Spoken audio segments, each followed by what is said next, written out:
Pidato Presiden Republik Indonesia tentang penyampaian laporan kinerja lembaga-lembaga negara sekaligus pidato kenegaraan Presiden dalam rangka Hari Ulang Tahun ke-81 Kemerdekaan Republik Indonesia. Kepada Bapak Presiden, kami persilakan.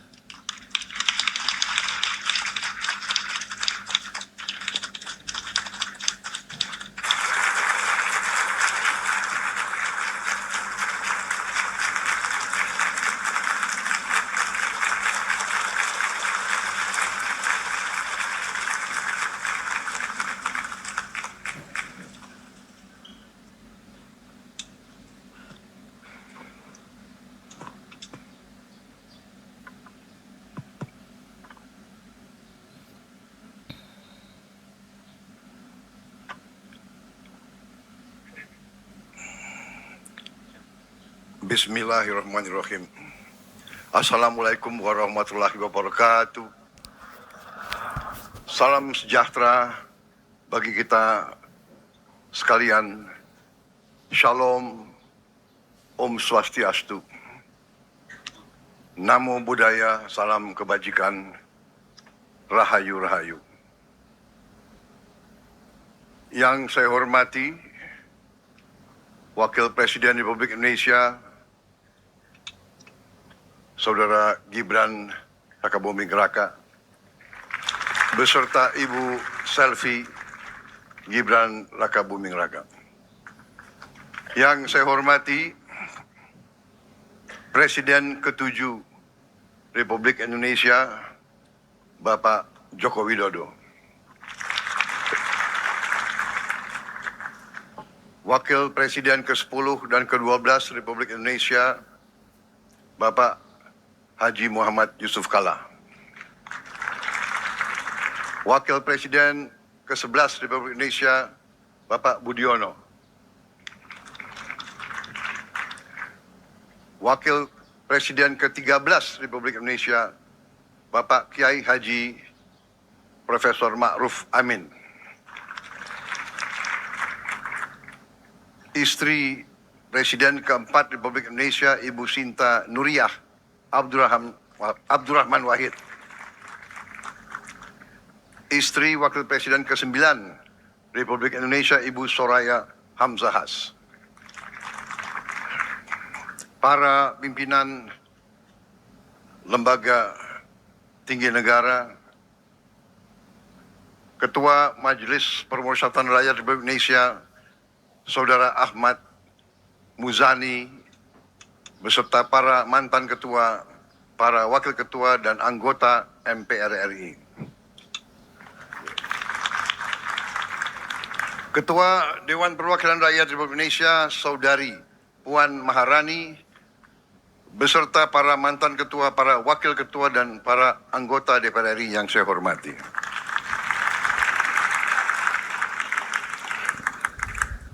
Ketua Dewan Perwakilan Daerah Republik Indonesia Saudara Sultan Bakhtiar Najamuddin beserta para mantan ketua, para wakil ketua dan para anggota DPD RI yang saya hormati. Ketua Mahkamah Agung Profesor Sunarto, Ketua Mahkamah Konstitusi Saudara Suhartoyo, Ketua Komisi Yudisial Saudara Abdul Khair Ramadan, Ketua Badan Pemeriksa Keuangan Saudari Isma Yatun, para Menteri Koordinator, para Menteri, para Kepala Badan, para Penasehat Khusus Presiden, Jaksa Agung, Kapolri, Panglima TNI, Kepala BIN, dan Kepala Staf Angkatan, serta seluruh anggota Kabinet Merah Putih yang saya banggakan. Yang terhormat para pimpinan partai politik, Ketua PDI Perjuangan diwakilkan Saudari Puan Maharani, Ketua Umum Partai Golongan Karya Saudara Bahlil Lahadalia,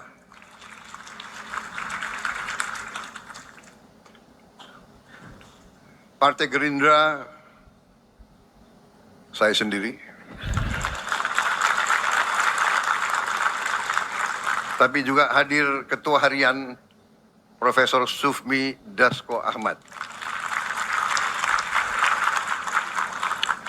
Ketua Umum Partai Amanat Nasional, Saudara Zulkifli Hasan.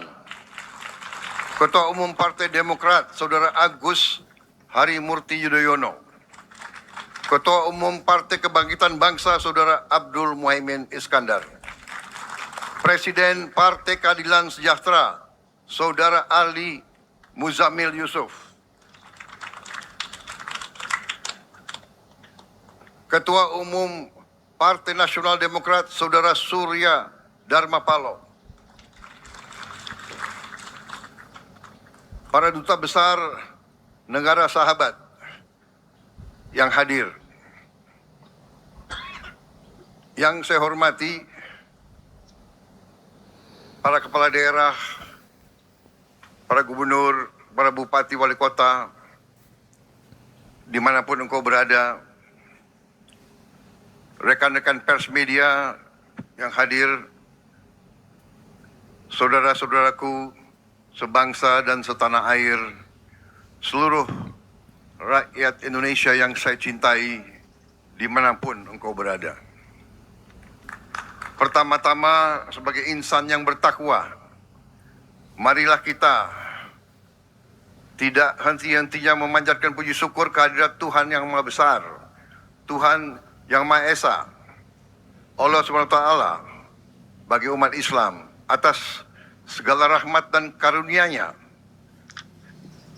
yang diberikan kepada kita, atas kesehatan nafas yang masih kita nikmati, atas perdamaian yang diberikan kepada negara dan bangsa kita di tengah dunia yang penuh peperangan, pertikaian, konflik, dan ketidakpastian. Atas rahmat ilahi hari ini kita dapat hadir pada sidang tahunan MPR RI dan sidang bersama DPR RI dan DPD RI tahun 2026 dalam keadaan sehat, tidak kekurangan apapun, dan dengan penuh semangat cinta tanah air. Pagi ini saya kembali berdiri di aula yang terhormat ini, di aula yang sama tempat saya telah ucapkan sumpah sebagai Presiden Republik Indonesia dan Saudara Gibran Rakabuming Raka sebagai Wakil Presiden Republik Indonesia. Pada hari itu 20 Oktober 2024 di hadapan majelis terhormat, di hadapan seluruh rakyat Indonesia, dan yang paling penting di hadapan Tuhan yang Maha Kuasa. Saya telah bersumpah akan menjalankan kepemimpinan negara dan bangsa dengan tulus dan jujur, mengutamakan kepentingan seluruh rakyat Indonesia, termasuk mereka yang tidak memilih saya.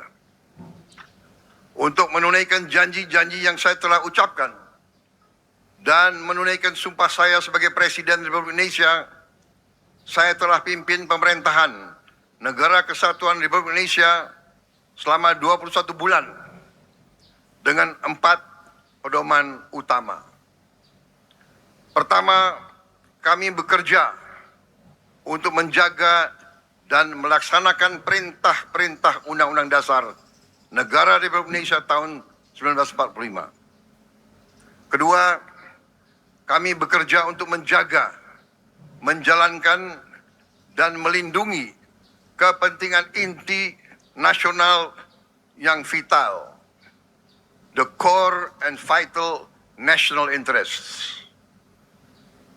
Hal ini termasuk menjaga dan mengelola dengan sebaik-baiknya kekayaan bangsa Indonesia agar dapat sepenuhnya dimanfaatkan untuk kemakmuran seluruh rakyat Indonesia.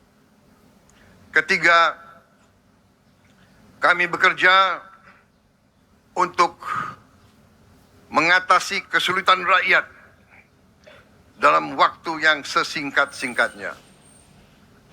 Keempat, dalam bekerja kami selalu berorientasi kepada kepentingan rakyat dan kepentingan anak-anak mereka dan cucu-cucu mereka. Hari ini 21 bulan sejak sumpah itu saya ucapkan, saya kembali ke hadapan majelis ini.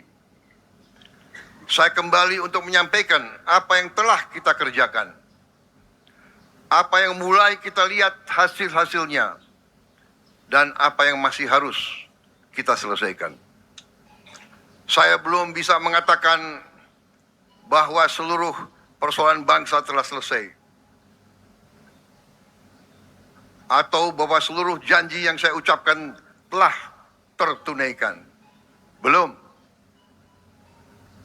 Tetapi dalam waktu kurang dari 2 tahun, kita telah buktikan bahwa dengan keberanian mengambil keputusan, dengan kerja keras, didasari oleh hati yang tulus,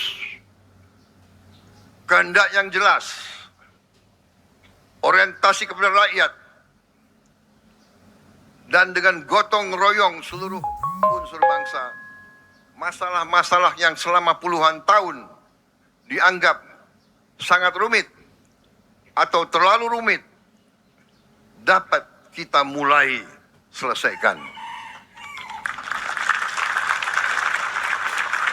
Saya tidak mengatakan selesai, saya mengatakan kita mulai selesaikan. Dalam 21 bulan, tepatnya 663 hari sampai hari ini, pemerintah yang saya pimpin telah memutuskan dan menjalankan 121 kebijakan transformatif untuk menyelesaikan masalah-masalah negara.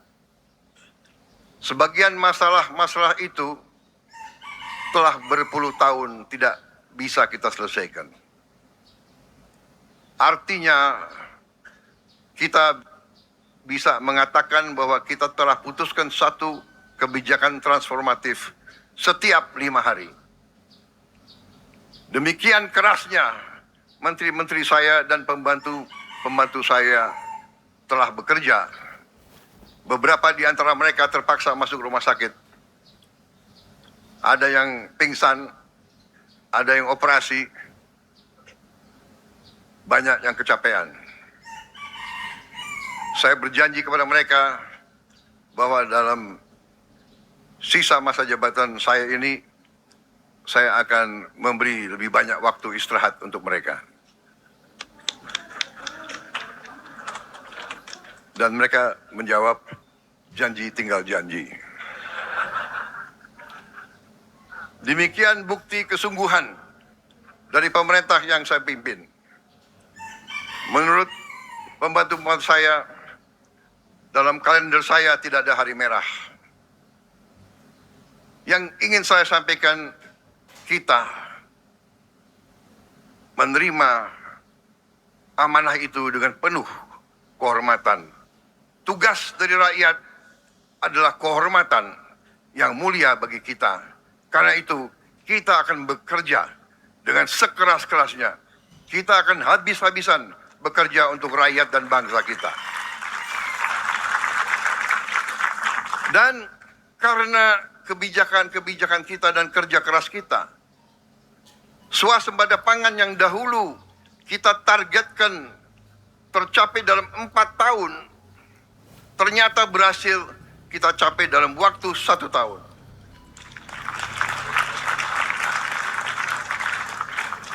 Di tengah dunia sekarang yang sangat khawatir terhadap kelaparan massal akibat kesulitan pangan dan cuaca yang tidak menentu, kita, alhamdulillah, dapat saya laporkan di majelis ini, soal pangan, soal makanan untuk rakyat Indonesia, kita berada dalam keadaan aman dan kita akan mampu menghadapi tantangan-tantangan termasuk tantangan El Nino yang katanya tahun ini El Nino-nya akan berarti El Nino yang paling dahsyat. Kita telah mencapai itu dengan keberanian menghadapi masalah. 145 aturan penyaluran pupuk telah kita hilangkan. Harga pupuk berhasil kita turunkan 20%. Hal ini terjadi pertama kali dalam sejarah Negara Kesatuan Republik Indonesia. Pertama kali harga pupuk dapat kita turunkan kepada rakyat. Tetapi pada saat yang bersamaan harga turun, tapi volume ketersediaan pupuk tambah untuk rakyat kita, saudara-saudara. Sehingga rakyat kita sekarang mudah mendapatkan pupuk. Dan karena itulah produksi meningkat. Dan karena itulah juga kita lebih cepat swasembada pangan. Dan pada saat yang bersamaan, keuntungan PT Pupuk Indonesia, perusahaan negara, BUMN, keuntungannya naik 252,8%. Harga pupuk turun, volume tambah, tapi keuntungan bagi PT Pupuk Indonesia naik 252,8%. Ini adalah akibat kerja tim yang membantu saya. Menteri Pertanian dengan seluruh jajarannya, para penyuluh pertanian, didukung oleh banyak kementerian lain, didukung oleh Pemda, didukung oleh TNI dan Polri. Semuanya ini dengan semangat gotong royong kita telah mencapai suatu prestasi yang diakui oleh dunia. Karena itu tahun ini kita sudah swasembada 8 komoditas pangan. Kita telah swasembada beras, swasembada jagung,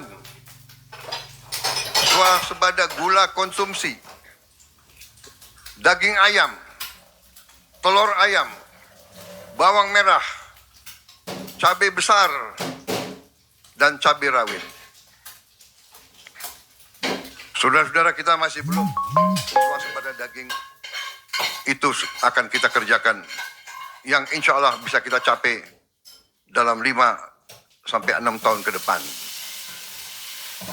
Janji swasembada energi sekarang sudah mulai kita wujudkan dengan pertama kali swasembada BBM jenis solar. Kita berhasil produksi diesel dengan B50 dari kelapa sawit. Sehingga mulai tahun ini, mulai 1 Juli 2026, kita tidak lagi mengimpor solar dari luar negeri. Dan kita berhasil menghemat devisa 170 triliun rupiah, sekitar 9,5 miliar dolar Amerika, tidak lagi harus kita kirim ke luar negeri. Saudara-saudara sekalian, janji makanan bergizi, bantuan sosial, dan hilirisasi tidak lagi menjadi rencana di atas kertas. Semuanya telah berjalan dan manfaatnya mulai dirasakan rakyat. Sekali lagi, ini bukan alasan untuk kita berpuas diri. Ini adalah rangsangan untuk kita bekerja lebih keras lagi. Karena kita sadari kemerdekaan bukan hanya apa yang kita proklamasikan. Kemerdekaan adalah apa yang dapat dirasakan oleh rakyat.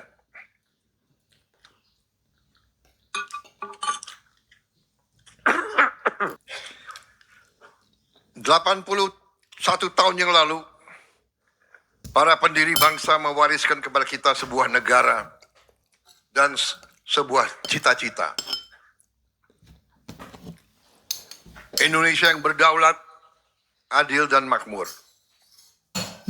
Indonesia yang kekayaannya harus dipergunakan sebesar-besarnya untuk kemakmuran rakyat dan tidak boleh hanya dinikmati oleh segelintir orang saja.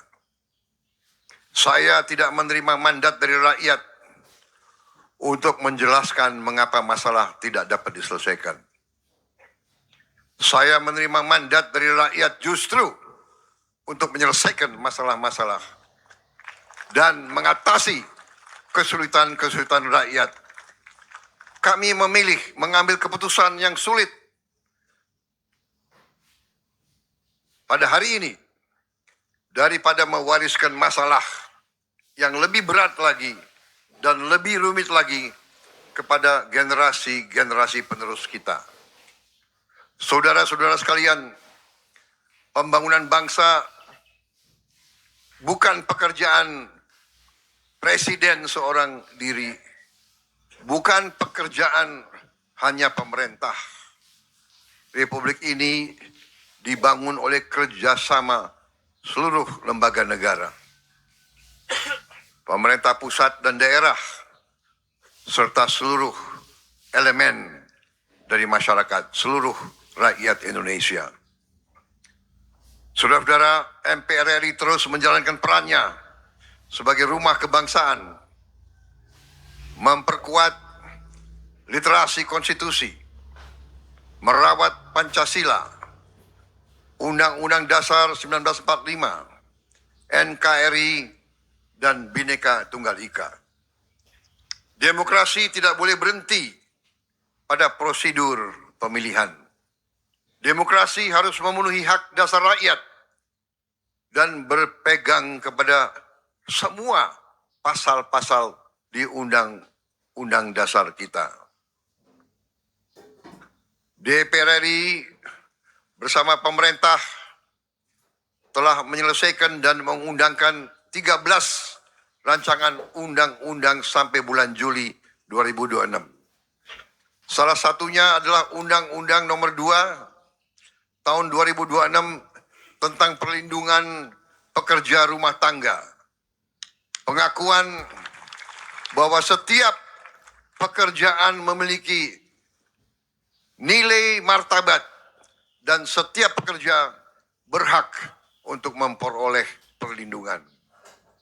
DPD RI telah menghimpun 10.883 aspirasi dari 38 provinsi dan membawanya ke dalam dialog bersama pemerintah,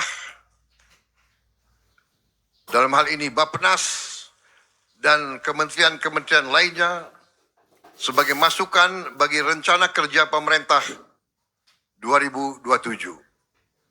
DPD juga terus memperjuangkan rancangan undang-undang daerah kepulauan yang kini sudah masuk pembahasan tripartit bersama DPR dan pemerintah. Insya Allah akan selesai.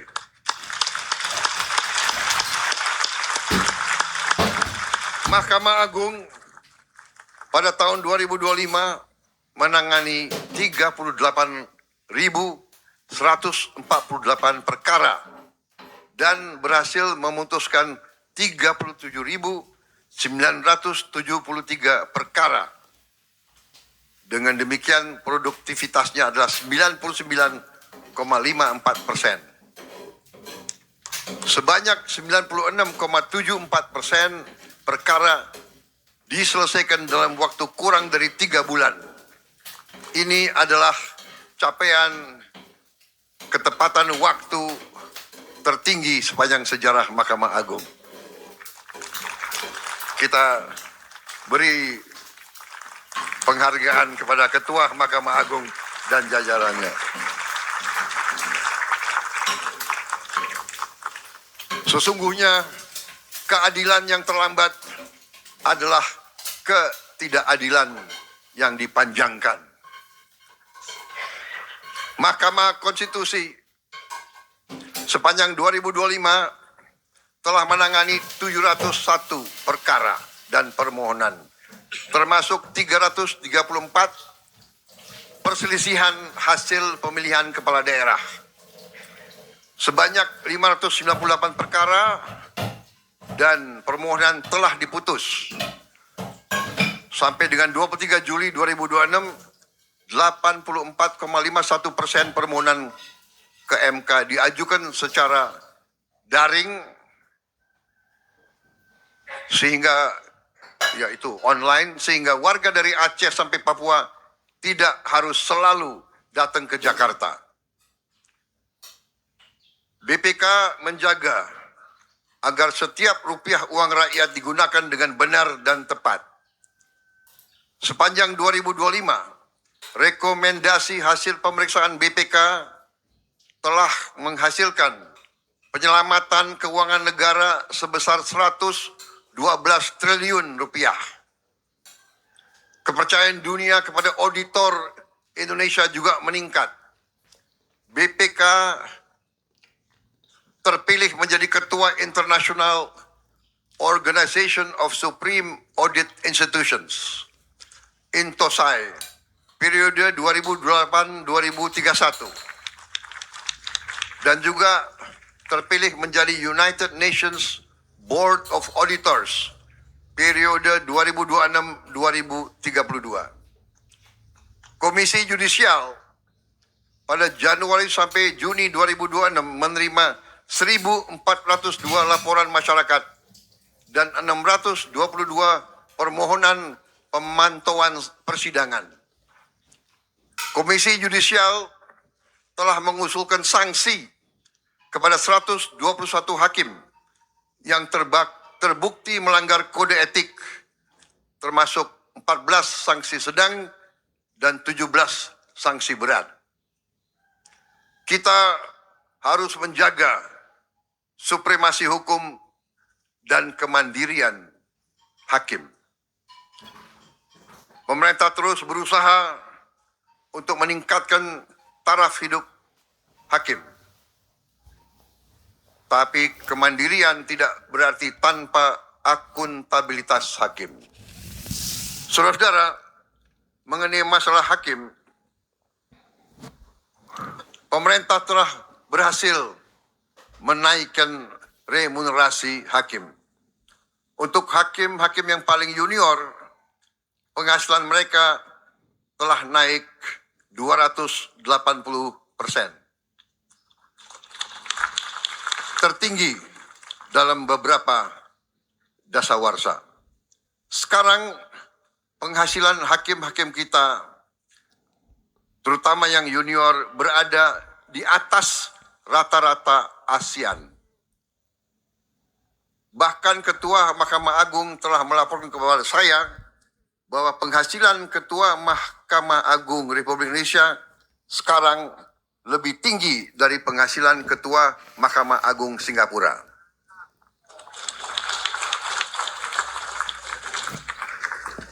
Beliau yang lapor kepada saya.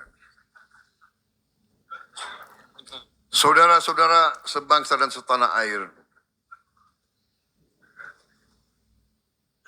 kita harus memperkuat yudikatif kita. Kita harus memperkuat lembaga-lembaga yudikatif.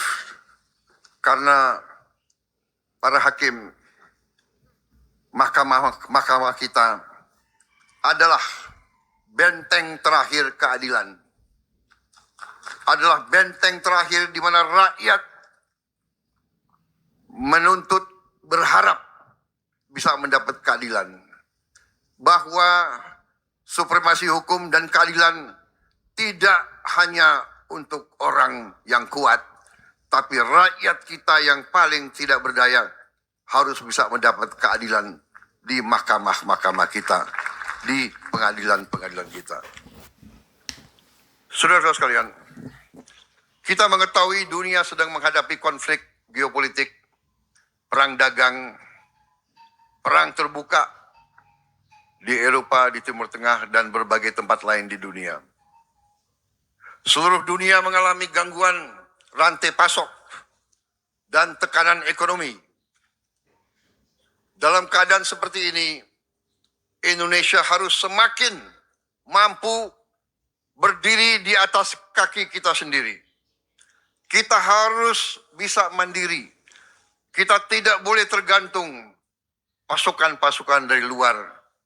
Karena kalau situasi tiba-tiba berubah ke arah yang lebih jelek, kita tetap harus survive. Alhamdulillah karena kerja keras kita, karena kepercayaan rakyat kepada pemerintah, di tengah ketidakpastian global, investasi tetap tumbuh. Sepanjang 2025, realisasi investasi mencapai 1.931 triliun rupiah dan telah menciptakan lebih dari 2,7 juta lapangan kerja. Pada semester pertama 2026 ini saja, realisasi investasi mencapai 1.010 triliun rupiah dan telah menciptakan lebih dari 1,4 juta lapangan kerja. Ekonomi kita pada kuartal pertama tahun 2026 tumbuh 5,61%. Dan pada semester pertama tahun 2026 tumbuh 5,45%. Ini adalah pertumbuhan kuartal pertama dan pertumbuhan semester pertama tertinggi dalam 13 tahun terakhir ini. Dengan kebijakan-kebijakan yang tepat, yang rasional, yang menggunakan akal sehat, saya yakin pertumbuhan ekonomi kita di akhir tahun ini bisa mencapai angka 6%. Tetapi saya tegaskan di hadapan majelis ini, bagi saya pertumbuhan dan investasi bukan tujuan akhir. Tujuan kita adalah kesejahteraan rakyat kita. Pertumbuhan tinggi tidak bisa dinikmati oleh rakyat kita. Kebanyakan tidak bermanfaat bagi kita. Setiap rupiah investasi harus menciptakan pekerjaan, harus menghasilkan perbaikan kualitas hidup rakyat kita, terutama rakyat kita yang paling bawah. Itulah orientasi pemerintah yang saya pimpin. Kita tidak boleh meninggalkan mereka yang tidak berdaya. Kita tidak boleh membiarkan kelaparan ada di bumi Indonesia. Republik Indonesia, anggota G20, tidak pantas masih ada rakyat kita yang lapar. Saudara-saudara sekalian, bangsa yang kuat adalah bangsa yang mampu memberi makan rakyatnya sendiri. Ketika kami menerima mandat, petani masih menghadapi pupuk yang sulit diperoleh, harga gabah yang jatuh setiap saat panen, aturan yang berbelit-belit. Kita harus berani menghadapi kesulitan dan masalah ini. Dan dengan demikian, walaupun kita tidak menyalahkan siapapun, kita melangkah dengan mencari solusi. Birokrasi tidak boleh menghambat keputusan yang baik. Kita harus mengakui masalah bangsa kita adalah antara lain masalah birokrasi yang berbelit-belit. Birokrasi yang tidak bekerja dengan efisien.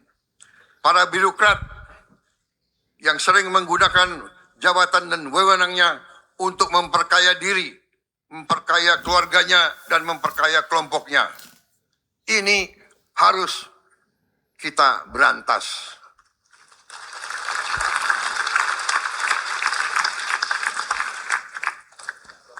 Bukan kita tutup-tutupi. Era sekarang, era digital, era informasi. Tidak ada gunanya kita tutup-tutupi. Justru kita harus selesaikan masalah ini. Dan ini memerlukan persatuan di antara semua pemimpin dan kelompok politik. Karena birokrasi yang tidak efisien, birokrasi yang korup akan menghancurkan suatu bangsa. Negara harus memudahkan rakyat, bukan mempersulit. Dan kalau saya bicara, saya tidak hanya bicara pemerintah pusat. Justru saya bicara juga kepada pemerintah daerah, pemerintah provinsi, dan pemerintah kabupaten. Tanya rakyat, dengarkan suara rakyat. Mereka yang pertama akan menyampaikan bahwa sering program-program tidak sampai ke rakyat.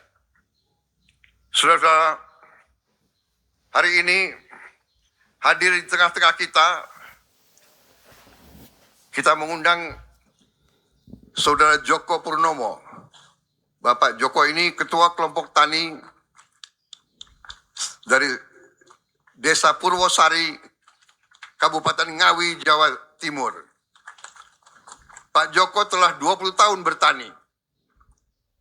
Dengan air, teknologi, dan pupuk yang telah disediakan oleh pemerintah, ia sekarang mampu panen 3 kali setahun.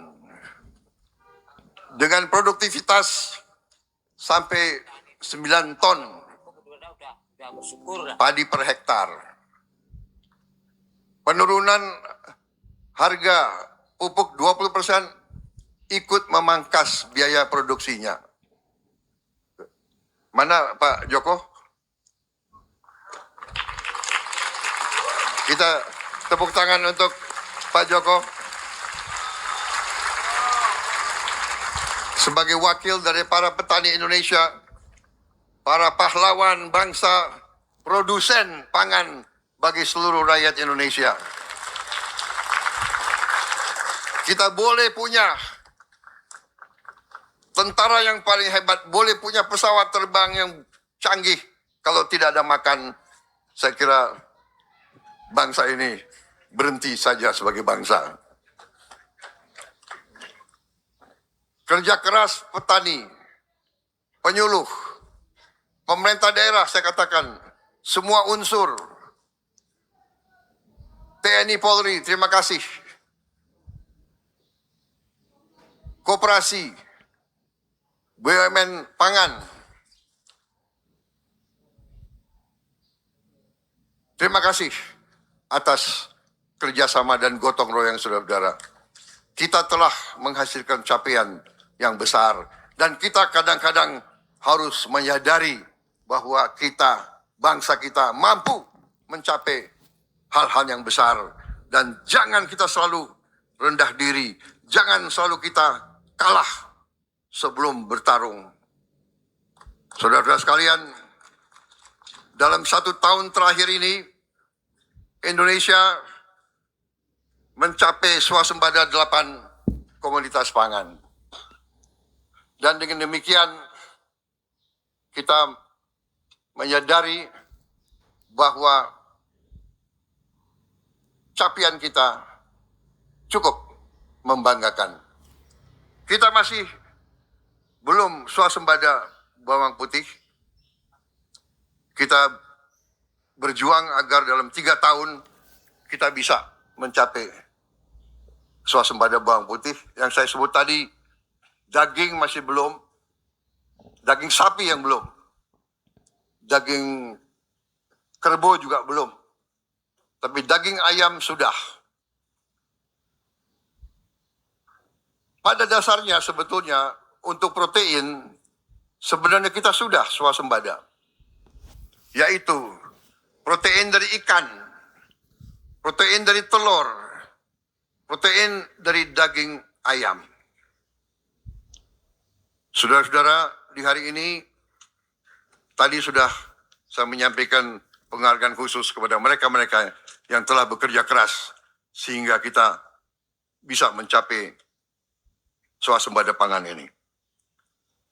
Saudara-saudara, selain itu, kita juga telah berhasil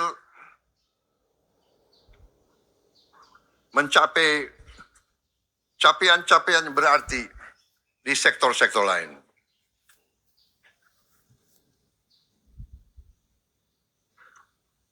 Kita di bidang perikanan, kita sedang membangun kampung nelayan merah putih yang akan dilengkapi pelabuhan dermaga, tempat pelelangan ikan, penyimpanan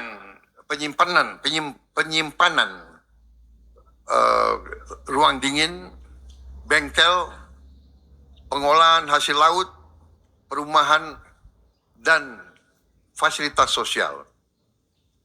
Hari ini 100 kampung nelayan telah kita bangun.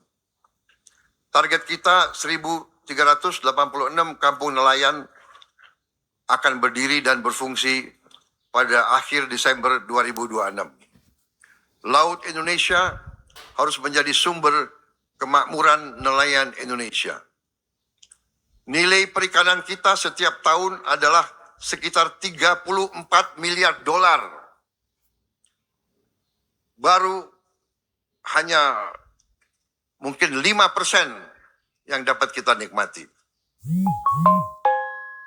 Sisanya diambil oleh kapal-kapal negara lain tanpa izin kita. Bayangkan berapa nilai yang kita hilang tiap hari, tiap malam. Kita juga harus membangun armada kapal ikan yang modern. Kita butuh belasan ribu kapal. Ini tantangan berat, tapi kita harus mulai. Pada tahun 2027 akan datang, kita targetkan kita akan mulai membangun 1.582 kapal ikan modern. Saudara-saudara sekalian, juga tadi kita sudah singgung, dalam rangka memperkuat ekonomi rakyat dari bawah, kita juga membangun koperasi-koperasi Desa Merah Putih. Hari ini kita telah berhasil mendirikan dan mengoperasikan 10.000 koperasi Merah Putih. 3.300 diantaranya operasi secara optimal. Dan target kita akhir tahun 2026 harus 30.000 koperasi Merah Putih berdiri dan beroperasi dengan baik. Saudara-saudara sekalian, dengan koperasi Merah Putih ini, untuk pertama kali dalam sejarah Republik Indonesia, dari sejak kita menerima kedaulatan, untuk pertama kali negara akan menguasai rantai pasok sendiri, sehingga tidak bisa kita dipermainkan oleh saudagar-saudagar yang hendak mempermainkan pasar. Kita tidak anti pasar. Tidak bisa kita anti pasar. Ekonomi adalah didasarkan atas bergeraknya pasar. Tapi pasar bisa dimanipulasi. Pasar bisa dirusak. Pasar bisa diatur oleh mereka yang menguasai modal besar. Dan karena itu, rakyat kita harus kita bantu, kita harus organisir, kita harus berdayakan melalui koperasi. Koperasi yang dibantu koperasi yang diperkuat, koperasi yang diberdayakan. Saudara-saudara sekalian, semua barang-barang subsidi akan disalurkan melalui Koperasi Merah Putih. Sehingga barang-barang subsidi tidak boleh dan tidak bisa diperdagangkan.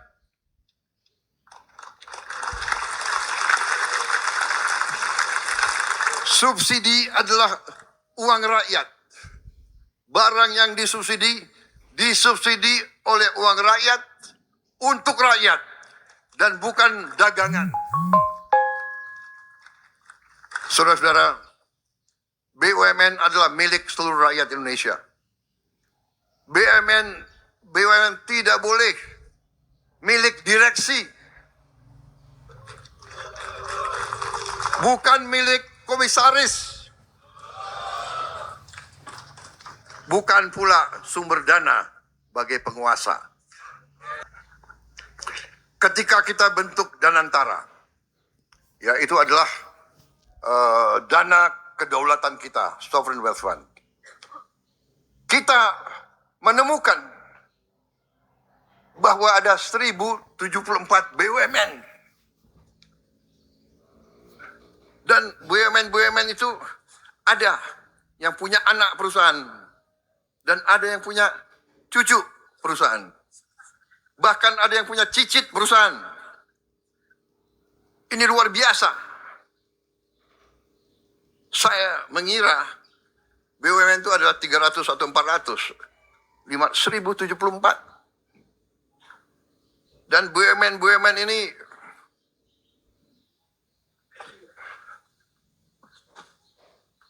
kadang-kadang bekerja seenaknya. Tidak bertanggung jawab kepada bangsa, kepada negara. Pemerintah tidak dianggap. Saya tidak paham bagaimana bisa terjadi seperti ini.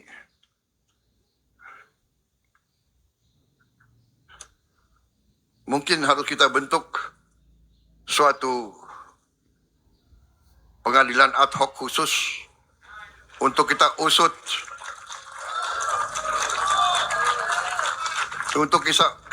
pengurus-pengurus direksi 30 tahun ke belakang mungkin.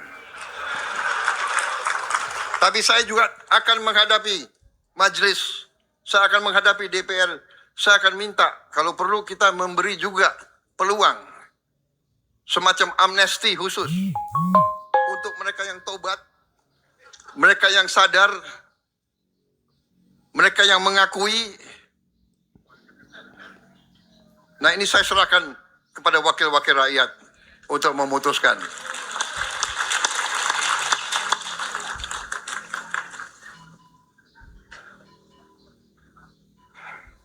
Kalau saya laporkan semuanya, saya takut rakyat kita marah semuanya. Saudara-saudara,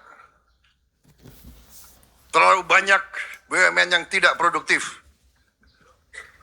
Rugi terus, laporannya untung. Ngarang aja itu, untungnya itu.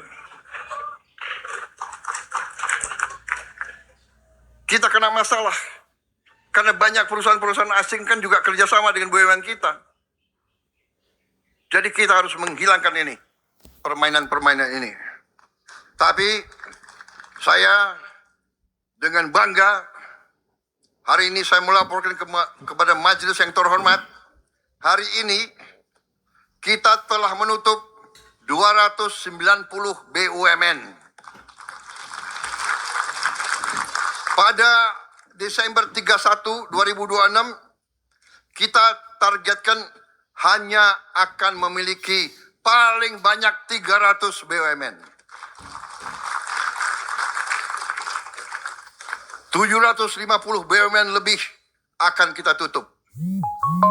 Hanya yang produktif, hanya yang menciptakan nilai tambah untuk rakyat akan kita pertahankan. Ini mungkin adalah restrukturisasi korporasi terbesar di dunia. Dengan perampingan jumlah BUMN, hari ini saja kita telah menghemat biaya overhead sekitar 50 triliun rupiah.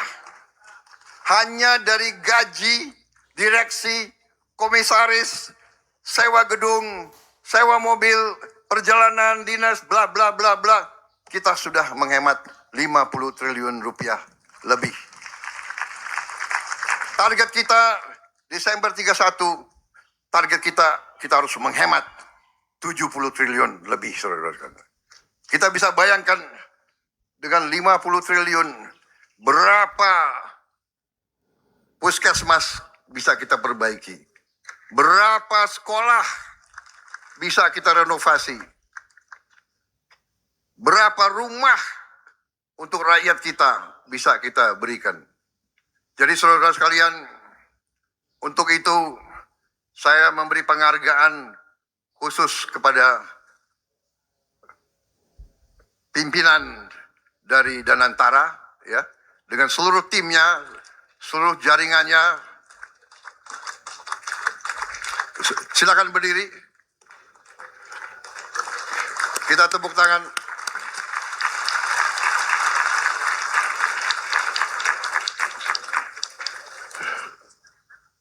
Juga tim pertanian, tim ekonomi, saya minta berdiri semua. Saya minta majelis memberi penghargaan ke mereka, tim ekonomi juga yang Menteri Keuangan, Menteri Ekon. Kalau Menteri Keuangan senyum, saya merasa aman. Tapi kalau saya umumkan subsidi tambah, mengkerut beliau. Saudara-saudara, akhir tahun lalu kita telah tutup 1.000 tambang timah ilegal di Bangka Belitung. 1.000 tambang ilegal. Saya telah minta Panglima TNI dan Kapolri untuk usut. Masa 1.000 tambang pejabat TNI dan pejabat Polri nggak tahu?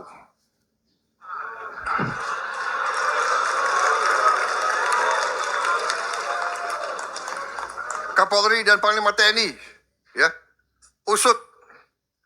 Untuk apa negara kasih pangkat, kasih jabatan mereka-mereka kalau nggak bisa tertibkan ini?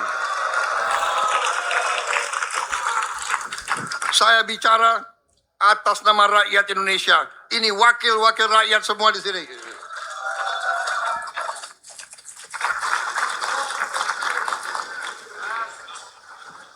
Pemimpin yang baik, komandan yang baik adalah yang berani menertibkan anak buahnya sendiri.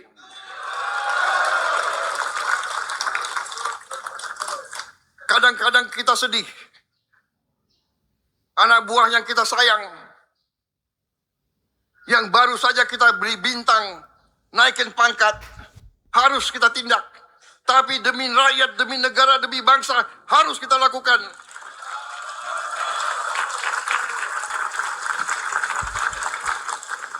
Saya sadar, saya disumpah di sini. Saya tidak bisa mengizinkan perasaan saya menentukan kebijakan saya. Saya harus menentukan kebijakan saya atas dasar kepentingan rakyat Indonesia. Karena itu saya minta benar-benar Panglima TNI dan Kapolri usut. Tidak mungkin 1.000 tambang berjalan ilegal tanpa pejabat kepolisian dan pejabat polisi.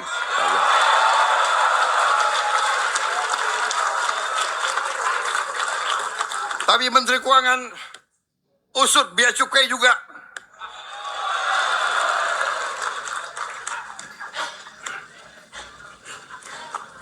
Iya kan?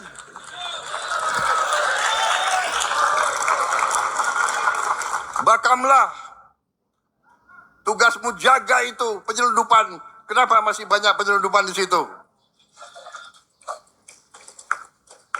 Saudara-saudara, ya, nggak ada masalah. Kita justru menantang mereka berbuat yang terbaik, ya. Mereka tuh anak-anak kita, tapi harus kita berani. tegakkan kebenaran.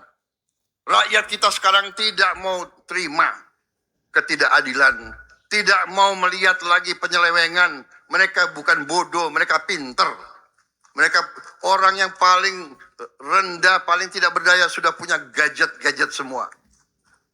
Saudara-saudara, bayangkan dalam 6 bulan tahun 2026 ini, PT Timah telah mencapai keuntungan 2,7 triliun rupiah. 9 kali lebih tinggi dibandingkan periode yang sama tahun lalu. Saudara-saudara sekalian. Artinya naik 900%. Dalam 6 bulan naik keuntungan 900%. Karena PT Timah adalah TBK. PT Timah valuasinya sekarang naik 280% di bulan Agustus 2026 dibanding Agustus 2025 yang lalu. Saudara-saudara, mungkin yang punya saham di PT Timah berarti kekayaannya naik 300%. Sayang Kepala BP Danantara tidak memberi proyeksi kepada kita. Kalau enggak kita borong itu saham PT Timah. Pembenahan BUMN kita lakukan secara besar-besaran.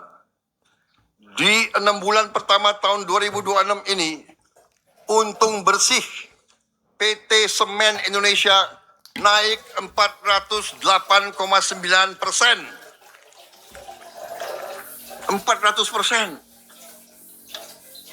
Untung bersih PT Pupuk Indonesia naik 252,8%. Untung bersih PT Pertamina naik 86%. Untung bersih Pegadaian naik 84,4%. Saudara-saudara, untung bersih Pelindo naik 60,4%. Dan untung bersih PTPN naik 54,4%. Garuda Indonesia yang hampir dipilotkan, yang pesawatnya adalah puluhan pesawat di grounded, tidak bisa mereka perbaiki. Kini kita berhasil reaktivasi pesawat-pesawat yang grounded.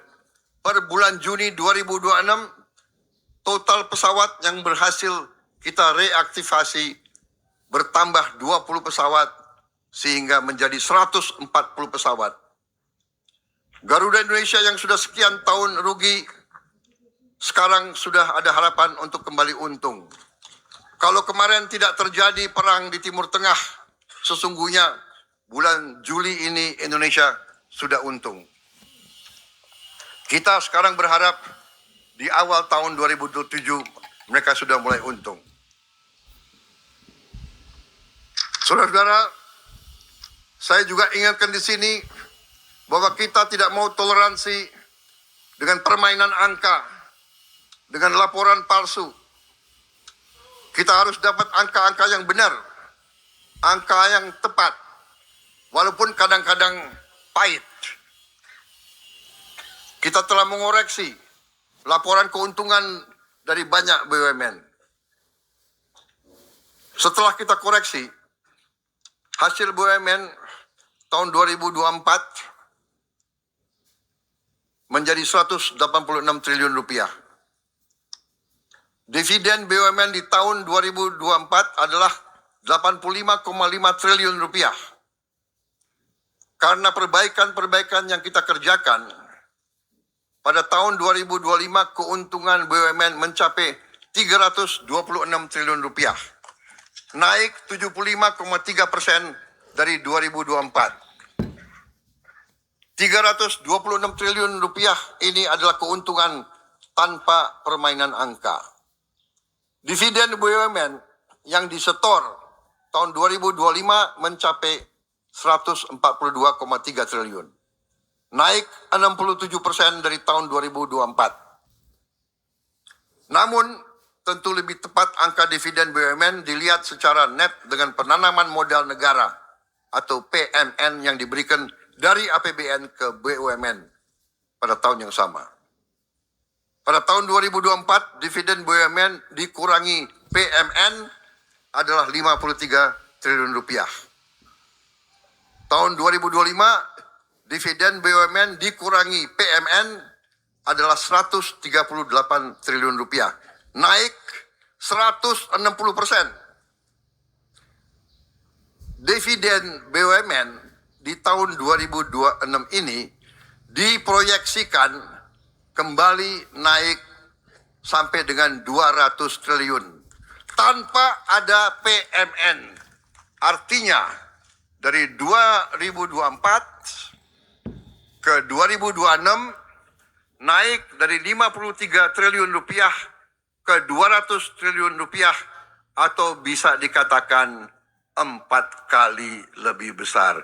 400% meningkatnya tanpa PMN. Saudara-saudara, ini membuktikan dengan manajemen yang akal sehat, dengan niat tidak menipu, keberhasilan kita bisa datang dengan sangat cepat. Sekali lagi, saya apresiasi manajemen dan pimpinan Danantara. Saya kira pantas ini pimpinan Danantara nanti mendapat bintang kehormatan yang pantas di suasana Hari Kemerdekaan ini. Apakah majelis menyetujui? Pantas tidak mereka menerima tanda kehormatan?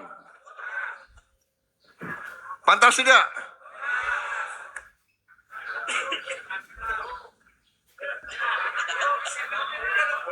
Keuntungan BUMN sekarang digunakan untuk mempercepat upaya hilirisasi kita. Dengan Danantara kita sudah groundbreaking 13 proyek hilirisasi pada tanggal 6 Februari 2026 dan 13 lagi proyek hilirisasi pada tanggal 29 April 2026. Proyek-proyek seperti pengolahan batu bara menjadi DMA, menggantikan LPG, hilirisasi tembaga dan emas, pengolahan garam industri, smelter alumina menjadi aluminium, menghasilkan puluhan ribu lapangan kerja. Belum lagi proyek-proyek waste to energy yang telah juga kita mulai.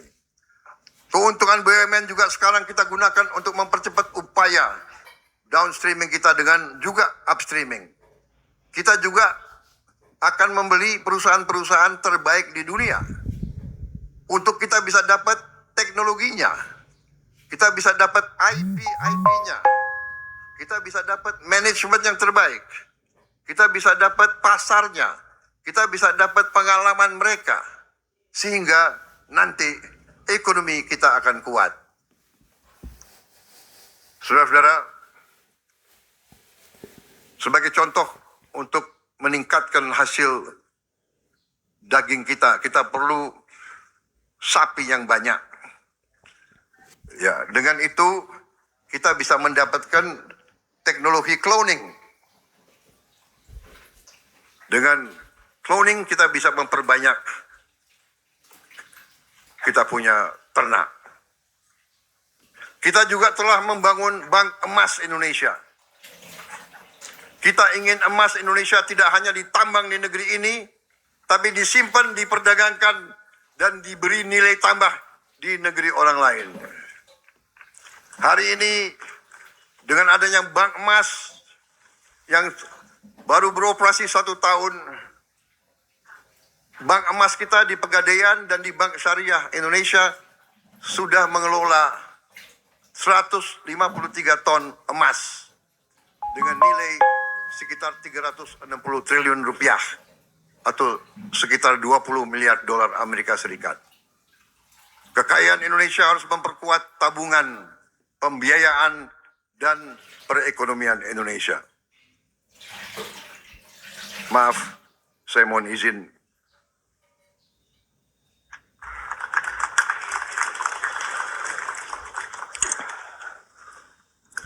memang kopi Indonesia yang terbaik.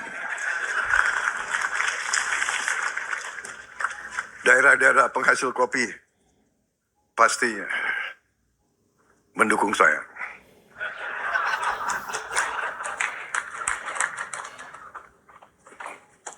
Tenang aja, pemilu masih lama. Ini banyak yang calon-calon. Kita juga membenahi ekspor komoditas strategis. Sebelumnya, minyak mentah sawit Indonesia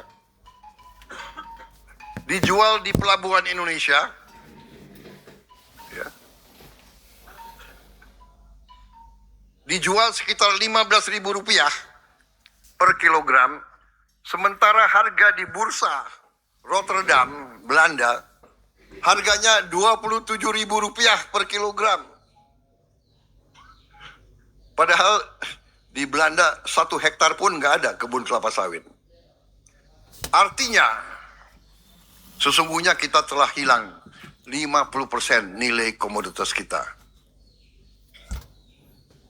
Karena itu, pada tanggal 20 Mei 2026, Hari Kebangkitan Nasional kita, di aula terhormat ini, di hadapan majelis terhormat ini, saya telah mengumumkan pembentukan PT Danantara Sumber Daya Indonesia atau PT DSI sebagai pintu tunggal processing ekspor komoditas milik Indonesia. Ya. Saya ulangi, processingnya bukan bahwa satu PT yang akan menguasai komoditas dan mengekspor, tidak. Tapi sekarang kita bisa monitor berapa yang muat di atas kapal, berapa ton, berapa yang dilaporkan di atas kertas, berapa yang sampai ke tujuan ekspor. Kita tidak ingin laporan yang satu berbeda dengan laporan di negara tujuan. Sejak mulai beroperasi pada tanggal 1 Juni 2026, hanya dengan 3 komoditas, ya, batu bara, kelapa sawit, dan besi baja, ya, fero. Ya, fero. Dalam waktu 2 bulan 13 hari, DSI sekarang telah mengelola devisa ekspor senilai 14 miliar dolar dari hanya 3 komoditas strategis. Lebih dari 6.000 transaksi ekspor 3 komoditas tersebut telah dimonitor oleh DSI. DSI telah menemukan potensi tambahan 5 miliar dolar hanya dari perbedaan dan penyesuaian harga. Saudara-saudara sekalian, dari pembayaran devisa hasil ekspor.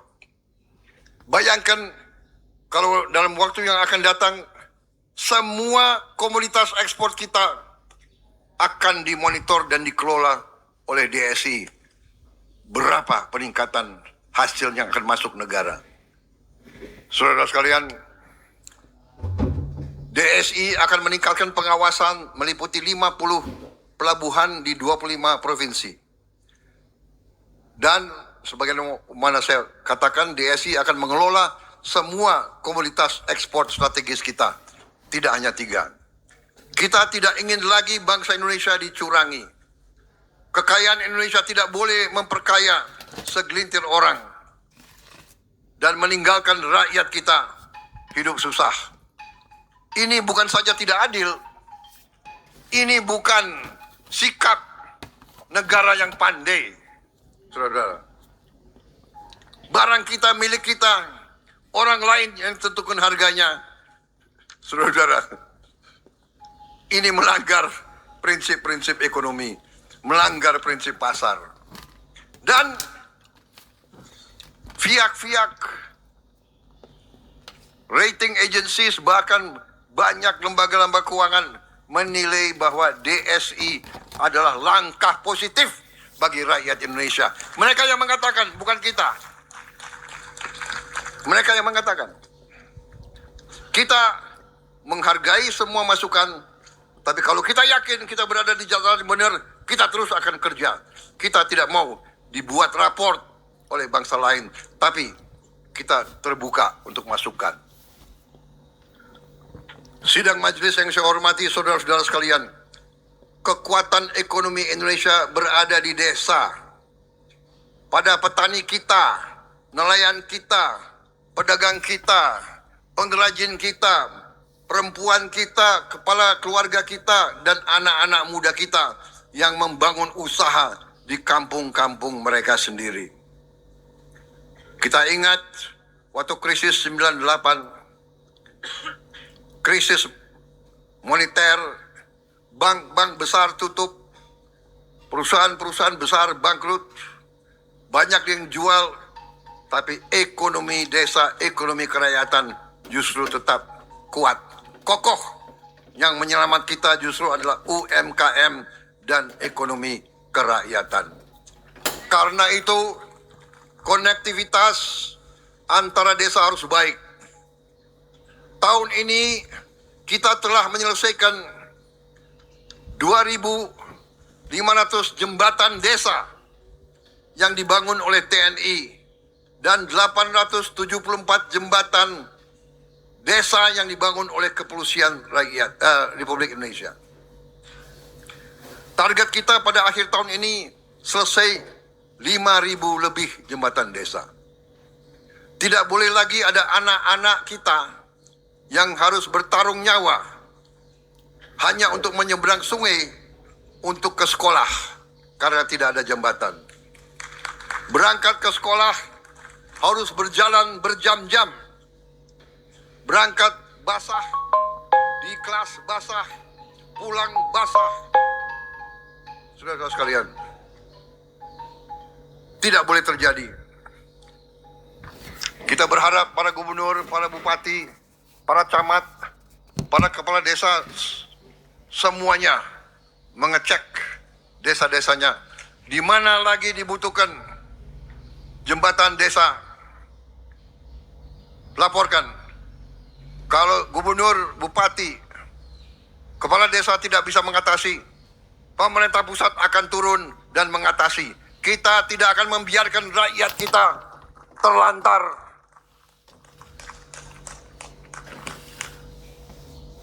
Juga ibu-ibu kita, petani-petani kita, tidak boleh berjam-jam menuju pasar mereka.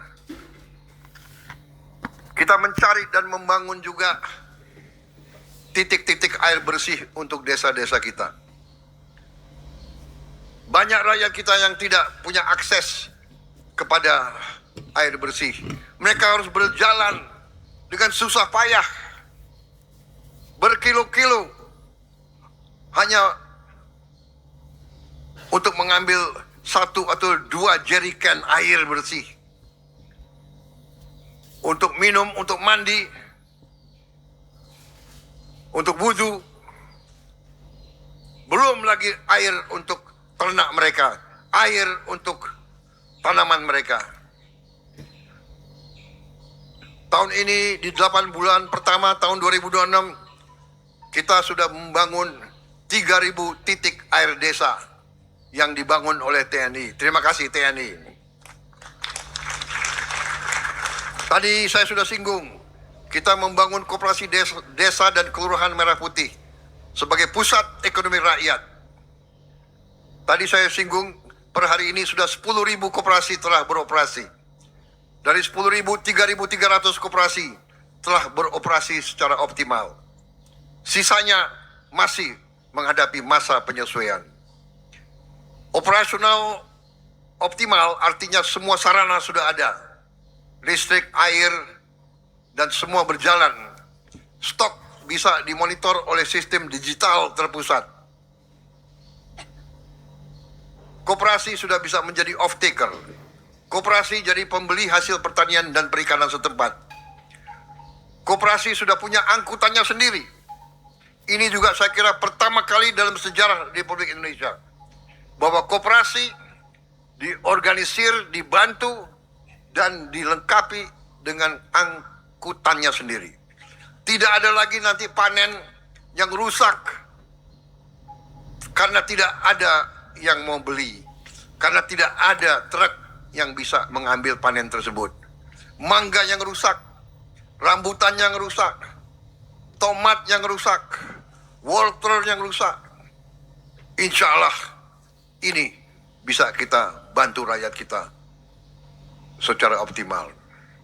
Target kita 30.000 koperasi beroperasi secara optimal pada akhir 2026. Ini target. Kita cantumkan target kita tinggi. Kita ingat kata-kata Bung Karno, gantungkan cita-citamu setinggi langit. Kalau kau tidak berhasil, minimal kau jatuh di antara bintang-bintang, saudara-saudara. Target harus tinggi. Bekerja keras. Insya Allah sampai. Kalau saya taruh target 12.000, nanti sampainya 11.000. Kalau nanti 30.000, sampainya 29.000, ini prestasi. Saudara-saudara, kekuatan ekonomi saya sebut ada di UMKM.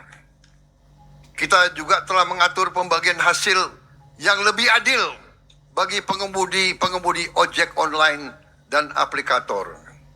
Tadinya, pengemudi ojol hanya dapat 80% dari upaya kerja mereka.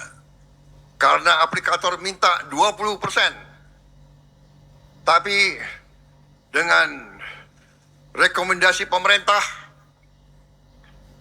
saya nggak mau sebut intervensi, saya pakai istilah rekomendasi. Tapi sebetulnya ya agak intervensi juga itu.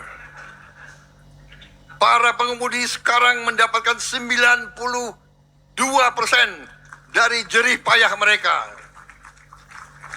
Dan banyak pengemudi melaporkan penghasilan mereka naik signifikan. Ada yang naik 2 kali, bahkan ada yang mengatakan dia naik 3 kali. Saudara-saudara. Saudara-saudara sekalian, kita juga menggerakkan ekonomi hijau. Sistem registrasi unit karbon untuk pertama kali kita berlakukan di Indonesia. Dan bursa nilai ekonomi karbon telah kita dirikan dan telah berjalan dengan mengadopsi standar karbon dunia. Hutan yang kita jaga, hutan lindung, semua hutan artinya emisi karbon kita kurangi. Dan untuk itu, bangsa-bangsa yang keluarkan emisi yang besar, dia bersedia bayar kita. Inilah saudara-saudara, ekonomi hijau harus memberi manfaat kepada rakyat kita. Kita bangun, tapi harus menciptakan nilai tambah bagi rakyat kita. Saudara-saudara sekalian, pembangunan yang paling menentukan masa depan adalah pembangunan manusia. Kita memulai dari hal yang paling dasar, yaitu gizi. Tidak boleh ada anak-anak kita belajar dalam keadaan lapar. Tidak ada anak yang dapat belajar dengan baik apabila ia lapar. Mungkin sebagian di antara kita tidak akan pernah melihat atau merasakan anak-anak yang tidak makan pada pagi hari ini. Tapi itulah kenyataan yang kita hadapi, dan kita laksanakan program MBG ini untuk mengatasi itu. Untuk mengatasi stunting yang masih dialami oleh anak-anak kita di beberapa tempat setinggi 25% anak-anak kita. 1 dari 4 anak Indonesia ada yang mengalami stunting. Sel otak tidak berkembang dengan baik. Sel otot tidak berkembang dengan baik. Sel tulang tidak berkembang dengan baik, saudara-saudara sekalian. Untuk jadi buruh pelabuhan saja, ia mungkin tidak akan sanggup. Untuk jadi petani, buruh tani saja, mungkin dia juga tidak akan sanggup. Kita tidak boleh menerima 1 dari 4 anak Indonesia mengalami stunting. Kita tidak boleh menerima itu. Dan karena itu, saya bertekad teruskan program MBG, tapi dengan perbaikan, dengan efisiensi. Saya menilai mereka yang mau korupsi dari makan untuk anak-anak ini adalah orang-orang biadab. Ini adalah orang-orang yang tidak pantas kita hormati.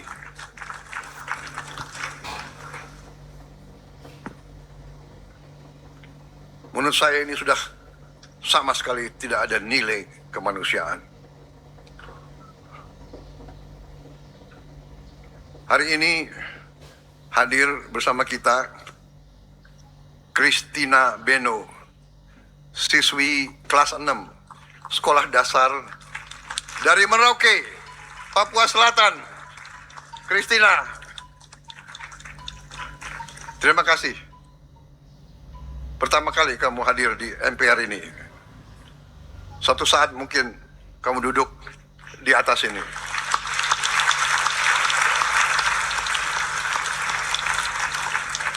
Sekarang sudah ada Menteri ESDM dari Papua. Kita tidak tahu suatu saat anak Papua akan memimpin negeri ini. Kita tidak tahu. MBG telah membantu Christina menjadi lebih bugar, lebih fokus, dan lebih rajin hadir di sekolah. Bagi sebagian orang, 1 piring makanan terlihat biasa atau sederhana. Bagi Christina, dan sekarang sudah puluhan juta penerima MBG, setiap hari sekolah 1 piring makanan adalah tenaga untuk belajar, protein untuk tumbuh badan yang sehat, sel otak yang sehat, sel tulang yang sehat, sel otot yang sehat. Mereka dapat belajar dan mereka dapat berkembang sebagai anak Indonesia yang sehat dan cerdas. Mereka kini punya masa depan yang lebih baik.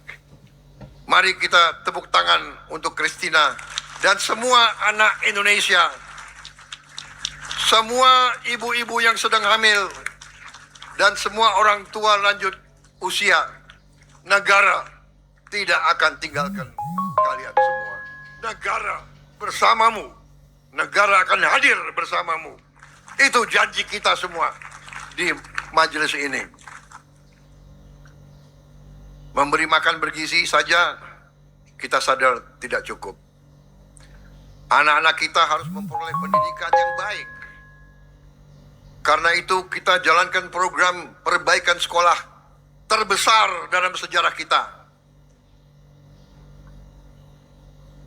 Sampai tahun ini kita telah perbaiki lebih dari 71.744 sekolah. Tahun lalu 17.000, tahun ini 71.000 lebih. Tahun depan target kita 100.000. Tahun 2008 100.000. Tahun 2029 semua sekolah di Indonesia, SD, SMP, SMA, SMK, termasuk di pesantren-pesantren, harus kita selesai renovasi. Bahkan di pulau yang paling terluar, yang paling terpencil, Pulau Miangas, kita sudah perbaiki sekolah di Miangas. Dan kita akan perbaiki puskesmas di situ. Dan sekarang sudah ada satgas khusus untuk pulau-pulau terluar dan terpencil. Di Sabang, di pulau paling barat Indonesia, di Merauke, dan di seluruh Indonesia.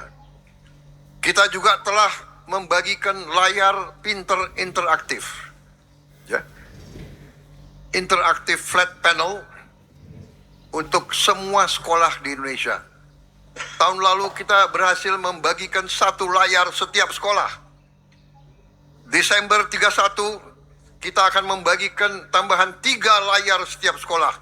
Artinya setiap sekolah di Indonesia akan memiliki 4 ruang kelas yang dilengkapi dengan layar pinter interaktif. Artinya guru-guru kita dimanapun punya akses kepada kurikulum, akses kepada konten di hampir semua bidang yang ada di kurikulum pendidikan sekolah di Indonesia dan di luar Indonesia. Mereka bisa mengulang-ulangi pelajaran. Kalau mereka tidak kuasai, bisa 2 kali, 3 kali. Mereka juga bisa dari rumah mengakses program ini. Dan kita akan membuat studio-studio terpusat dengan guru-guru terbaik yang akan mengadakan siaran jarak jauh yang ribuan sekolah bisa akses. Pelajaran apapun kita akan kumpulkan guru-guru terbaik. Termasuk bahasa asing. Bahasa asing mutlak harus kita kuasai. Kita akan mulai bahasa asing untuk anak-anak kita mulai dari SD. Saudara-saudara sekalian. SD kelas 1 mereka harus mulai bahasa asing. Bahasa-bahasa yang paling penting. Bahasa Inggris, bahasa Mandarin, bahasa Arab, bahasa-bahasa juga Jepang, Korea, bahasa Spanyol, bahasa Prancis. Dari kecil, di bawah 11 tahun, 12 tahun, mereka lebih cepat belajar. Anak-anak kita harus punya akses kepada pendidikan terbaik agar mereka nanti kalau masuk kalau sudah mencari lapangan kerja, mereka punya kemampuan lebih, mereka bisa diterima di mana-mana, mereka bisa kerja dengan pihak manapun. Dan kita mengerti sekarang Tiongkok ekonomi yang paling dinamis, tapi Jepang juga maju, Korea juga maju, Perancis juga maju. Spanyol, banyak negara bicara Spanyol, banyak negara bicara Perancis, banyak negara bicara bahasa Arab. Kita juga harus belajar bahasa Rusia. Mereka kuat di bidang sains dan teknologi. Saudara-saudara, sekarang banyak negara di mancanegara kekurangan tenaga kerja. Setiap pemimpin saya ketemu bertanya, bisa nggak tenaga kerja dari Indonesia? Mereka perlu untuk kerja di bidang pariwisata. Pariwisata ya harus bisa belajar bahasa. Mereka butuh di rumah sakit mereka. Mereka butuh perawat. Mereka butuh caregiver. Harus bisa bahasa. Dan orang Indonesia dikenal ramah, ulet, dan sopan. Karena itu tenaga kerja kita diharapkan nanti bisa menjadi kompetitif di dunia, memperkuat ekonomi Indonesia. Saudara-saudara sekalian, kita juga membangun sekolah rakyat, sekolah berasrama bagi anak-anak dari keluarga yang paling tidak berdaya. Dengan ruang kelas, tempat tinggal, makanan bergizi, komputer, guru, dan lingkungan yang aman. Strateginya adalah kita harus memutuskan lingkaran kemiskinan.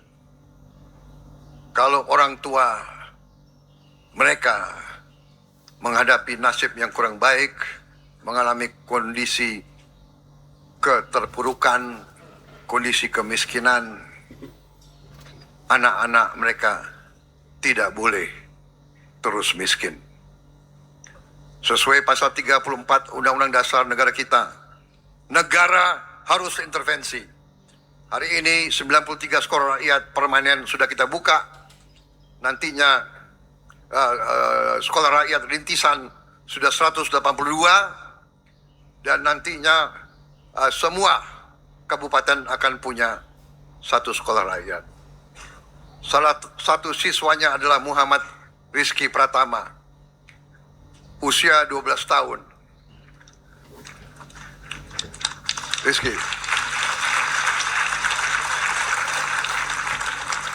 Rizky pernah mengayuh sepeda puluhan kilometer sambil membawa sekitar 30 kilogram ikan untuk dijual.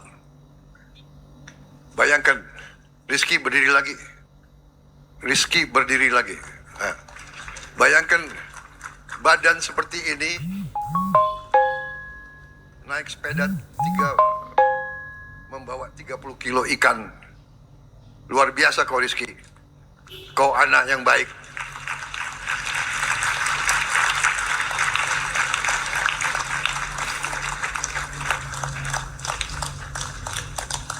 Ia sempat putus sekolah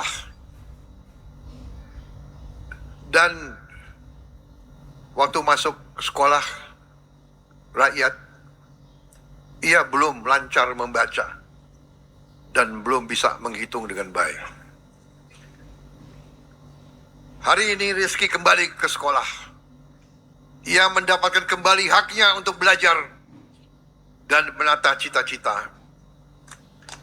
Tidak ada investasi yang lebih berharga daripada mengembalikan masa depan seorang anak. Saudara-saudara sekalian, saya yakin Rizky, kau akan menjadi pribadi yang kuat. Hadir pula Citra Nur Ramadhani dari Kabupaten Pangkajene dari Provinsi Sulawesi Selatan. Ketika kelas 4 sekolah dasar, Citra hampir putus sekolah karena harus membantu ibunya berjualan kacang. Ayahnya telah wafat dan ibunya penyandang disabilitas. Sekolah rakyat memberi Citra kesempatan untuk belajar tanpa meninggalkan keluarganya menghadapi perjuangan sendiri. Citra pun kemarin berhasil menjadi juara karate tingkat kabupaten.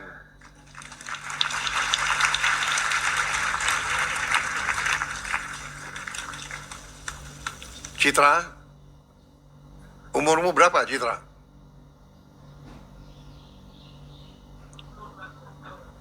Sepuluh tahun. Ya, nanti 10 tahun lagi lah kau boleh pacaran.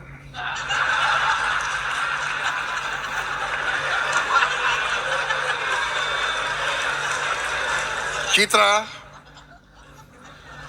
kau boleh pacaran setelah sabuk hitam karatemu. Ya. Jadi nggak ada yang berani nanti main-main sama kau. Ya.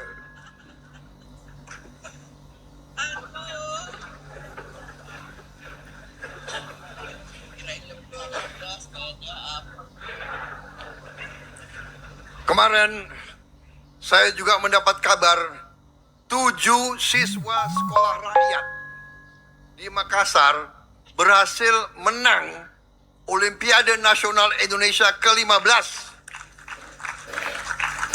di bidang matematika, biologi, bahasa Indonesia, sejarah, dan sosiologi.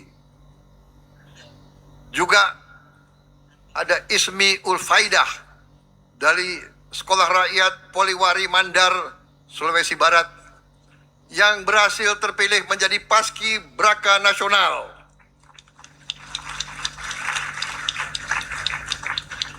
Capaian ini membuktikan bahwa pelajar dari keluarga yang paling tidak berdaya, paling tidak mampu, jika diberi kesempatan, diberi fasilitas, diberi bimbingan, bisa mencapai prestasi yang tertinggi. Rizky Citra dan seluruh siswa-siswi rakyat, sekolah rakyat dimanapun kalian berada, kami di sini untuk kamu semua. Kami semua di sini untuk memastikan bahwa kamu punya masa depan, kamu punya kesempatan yang baik. Tidak ada anak Indonesia pun yang akan kita tinggalkan. Saudara-saudara sekalian, mari kita beri tepuk tangan kepada anak-anak siswa-siswi sekolah rakyat. Saudara-saudara sekalian, adil itu tidak berarti negara beri semua orang perlakuan yang sama. Adil adalah ketika negara beri dukungan yang sesuai dengan kebutuhan. Karena itu, bagi anak-anak kita yang memiliki bakat dan kecerdasan istimewa, kita juga telah selesaikan pembangunan 4 SMA unggul, yaitu SMA Garuda. Di Belitung Timur, Konawe Selatan, Bulungan, dan Timur Tengah. Dan sudah ada lebih dari 20 SMA unggul Garuda transformasi. Jadi sekolah yang sudah ada, mereka daftar ikut dalam kurikulum SMA unggul Garuda. Apa yang membedakan? Karena SMA ini menggunakan kurikulum internasional, IB, yang sesuai dengan standar tertinggi, sama dengan sekolah-sekolah terbaik di dunia. Dan kita siapkan mereka untuk masuk ke universitas-universitas yang terbaik di dunia. Saudara-saudara, Sekolah Unggul Garuda Transformasi, tadi saya salah, bukan 20, sudah mencakup 42 sekolah di 15 provinsi. Terdiri dari 12 sekolah tahun 2025 dan 30 sekolah tambahan pada tahun 2026. Kita juga sekarang melalui Kementerian Pertahanan telah memiliki 5 SMA Taruna Nusantara yang baru di Cimahi, Malang, Pagar Alam, IKN, dan Minahasa, yang sudah beroperasi, yang sudah menjalankan tahun sekolah. Tentunya yang pertama di Magelang. Kepolisian RI dan LPKTB juga telah selesai membangun satu kampus SMA Taruna Bayangkara. TNI dan Polri berkompetisi dalam kebaikan. Itu yang kita inginkan. Kompetisi baik dalam kebaikan. Kalau saya puji TNI, Kapolri agak resah. Saya puji Kapolri, TNI agak resah. Ini yang kita kendaki, kompetisi yang baik. Jadi mereka bersaing dalam kebaikan untuk mencapai prestasi yang lebih baik lagi. Saudara-saudara sekalian, dengan kurikulum internasional yang kita jalankan, jumlah siswa S1 yang kita kirimkan ke kampus-kampus terbaik dunia dengan beasiswa Garuda sudah mencapai 416 mahasiswa di tahun 2025, 515 di tahun 2026. Di dalam negeri kita terus tingkatkan kualitas kampus-kampus kita. Tahun ini 7 perguruan tinggi negeri kita berada dalam jajaran 500 kampus terbaik dunia. Dan ini harus kita perbaiki lagi. Universitas Indonesia berada dalam peringkat 191. UGM, ITB, dan Universitas Erlangga berada dalam kelompok 300 besar. Sedangkan IPB, Universitas Pajajaran, dan ITS berada di kelompok 500 besar. Tentunya ini harus lebih baik lagi di tahun-tahun yang akan datang. Negara harus menjaga kesehatan rakyat sebelum mereka sakit berat. Sejak diluncurkan pada Februari 2025, program cek kesehatan gratis telah menjangkau 108 juta orang. Pada tahun 2025 tercatat 70,2 juta peserta. Dan sampai akhir bulan Juni 2026 tercatat 59,5 juta peserta. Dengan sebagian warga mengikuti pemeriksaan pada kedua periode. Kita menghendaki ini harus lebih baik lagi.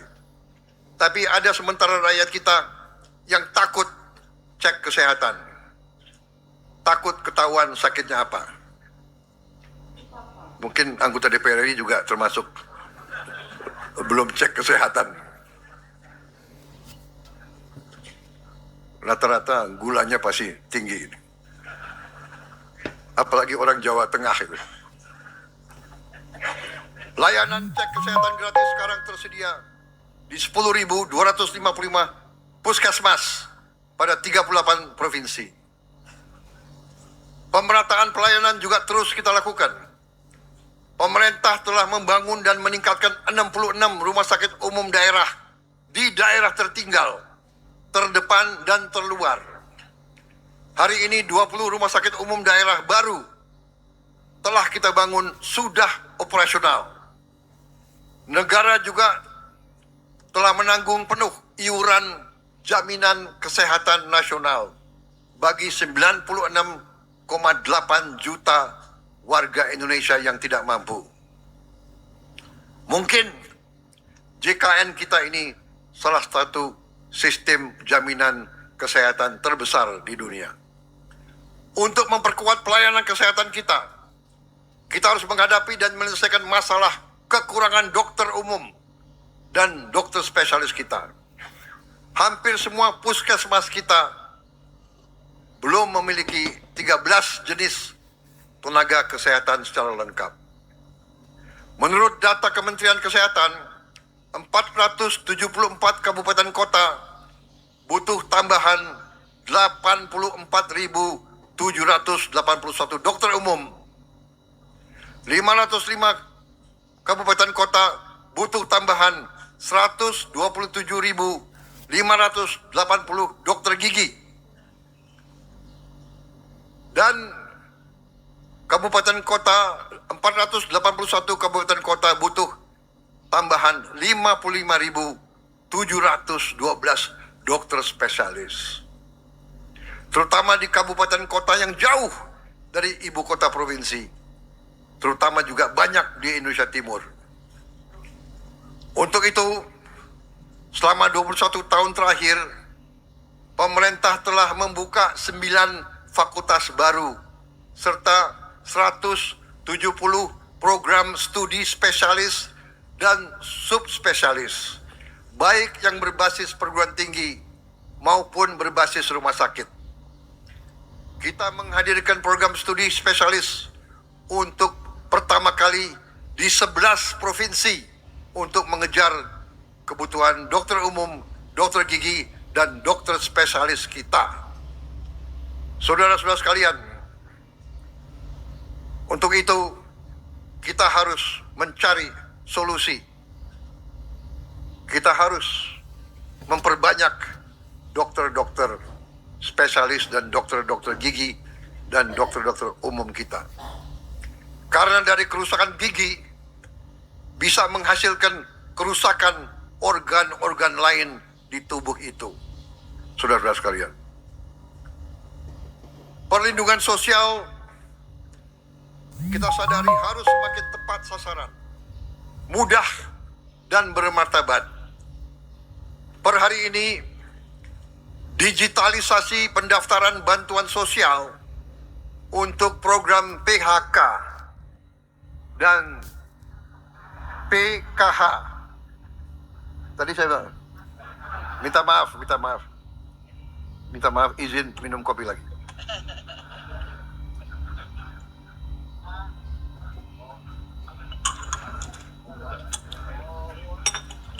PKH. Sembahyang Jumat.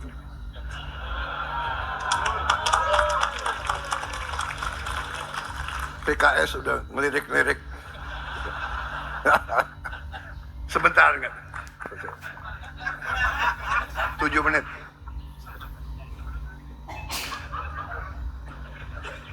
Telah berjalan di 153 kabupaten dan kota pada 38 provinsi.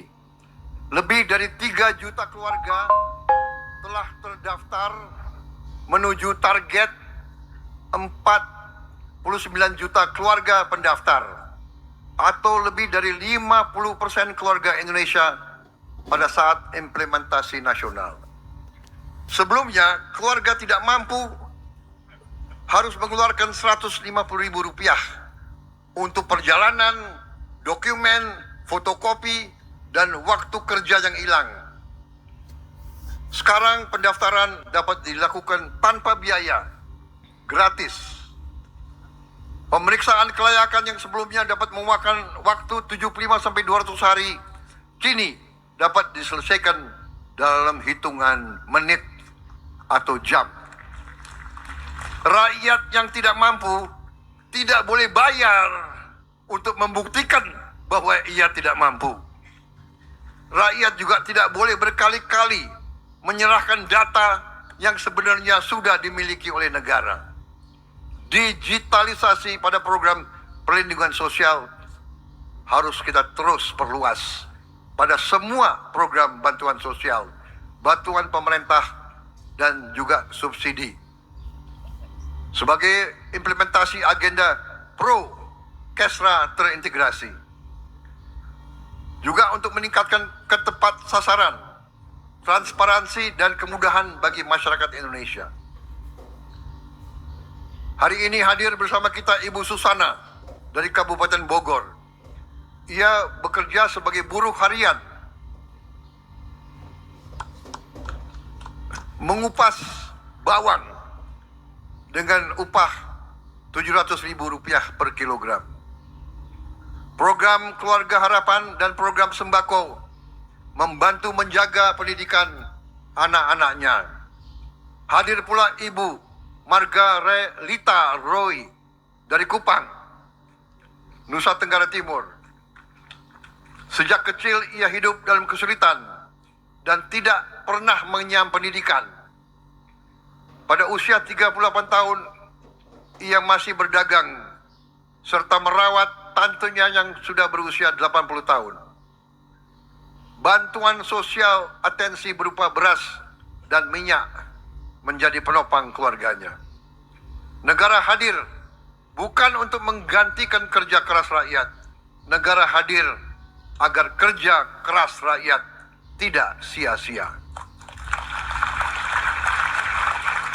Saudara-saudara sekalian, sebagaimana tadi disinggung oleh Ketua DPD RI, dan sebagaimana berkali-kali saya sampaikan, bahwa pembangunan adalah sebuah long march, suatu perjuangan panjang. Apa yang kita bisa lakukan sekarang, kita tingkatkan, kita perbaiki, kita tambah, tapi dirintis oleh presiden-presiden dan pemimpin-pemimpin sebelum saya. Banyak program perlindungan sosial dirintis oleh Presiden SBY, oleh Presiden Jokowi.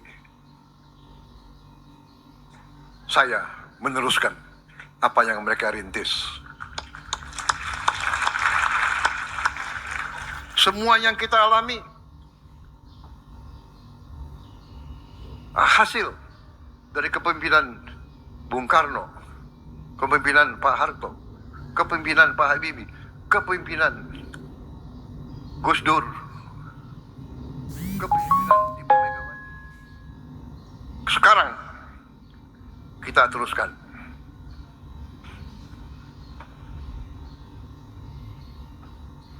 Ya, saya mengerti, saya sudah diingatkan. Saat ini 11.40, azan Jumatan 12.00. Sebentar lagi.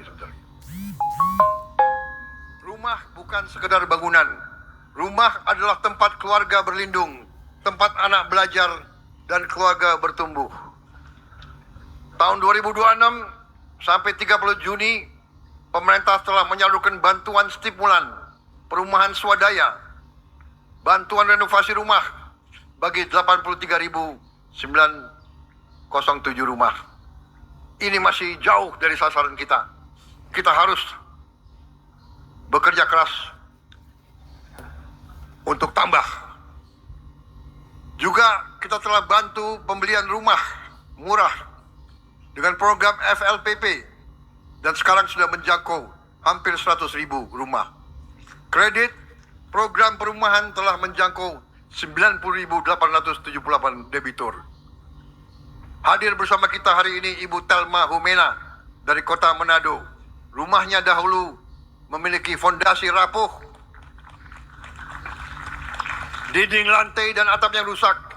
Melalui BSPS keluarganya dapat memperbaiki rumah itu. Kita akan sekarang mencari langkah-langkah untuk menambah perbaikan rumah. Hadir juga Bapak Andre Kawaru dari Samarinda. Ia berdagang kelinci dari pasar ke pasar malam hari. Bertahun-tahun hidup di rumah kontrakan. Melalui KPR subsidi FLPP, Pak Andre kini memiliki rumah sendiri. Bagi keluarga Pak Andre dan jutaan rakyat Indonesia, rumah bukan sekedar aset. Rumah adalah ketenangan, martabat, dan masa depan. Saudara-saudara sekalian, 81 tahun yang lalu, para pendiri mewariskan kepada kita sebuah republik. Republik ini tidak didirikan agar negara sekedar ada. Republik ini didirikan agar rakyat tidak akan pernah merasa sendiri. Agar rakyat merasa pemerintah ada di sampingnya. Tugas kita bukan sekedar menjaga republik itu tetap berdiri. Tugas kita adalah memastikan republik ini berhasil sebagai bangsa. Republik ini berhasil punya kemampuan untuk hadir di tengah-tengah rakyat dan menghadirkan kemakmuran bagi seluruh rakyat Indonesia. Mari kita buktikan bahwa kepada dunia bahwa demokrasi kita dapat menghasilkan kesejahteraan. Terima kasih Ketua MPR, terima kasih Ketua DPD RI.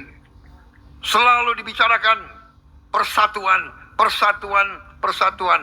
Dari Bung Karno selalu bermimpi persatuan Indonesia. Kita berbeda. Dari dasianya kita lihat kita berbeda. Tapi satu, cinta merah putih. Dirgahayu Republik Indonesia ke-81. Semoga Tuhan Maha Besar melindungi bangsa Indonesia menghadapi masa-masa yang sulit dengan optimis, dengan gembira, dengan keberanian. Merdeka! Merdeka! Merdeka! Wassalamualaikum warahmatullahi wabarakatuh.